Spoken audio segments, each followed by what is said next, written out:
ఈరోజు మనం తెలుసుకుందాం సౌందర్యలహరిలోని 8వ శ్లోకం మరియు దాని వివరణ.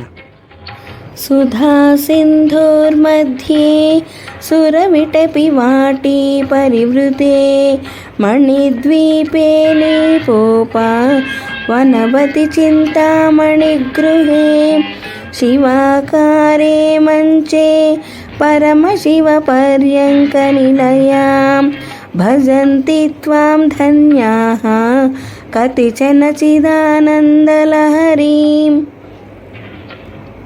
దీని తాత్పర్యమేమనగా, సుధా సింధు మధ్యంలో దేవతల కల్పవృక్షాలతో చుట్టబడిన మణిద్వీపంలో నీ పవనంతో అలంకరించబడిన చింతామణి గృహంలో శివాకార మంచంపై పరమశివుని పర్యంకంలో నీవు విరాజిల్లుతావు.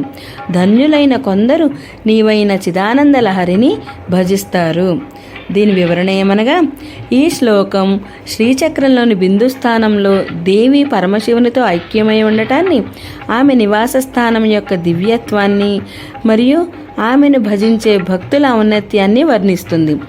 దేవిని ఉపాసించడం ద్వారా భక్తులు చిదానందం పొందగలరని మరియు ఇటువంటి ఉపాసన చేయగలవారు ధన్యులని ఈ శ్లోకం తెలియజేస్తుంది.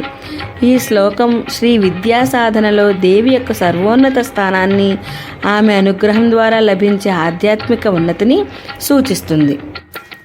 ఈ వీడియో మీకు నచ్చితే వెంటనే లైక్ చేయండి, కామెంట్ చేయండి, షేర్ కూడా చేయండి, సబ్స్క్రైబ్ చేయండి. తాళం తత్వం.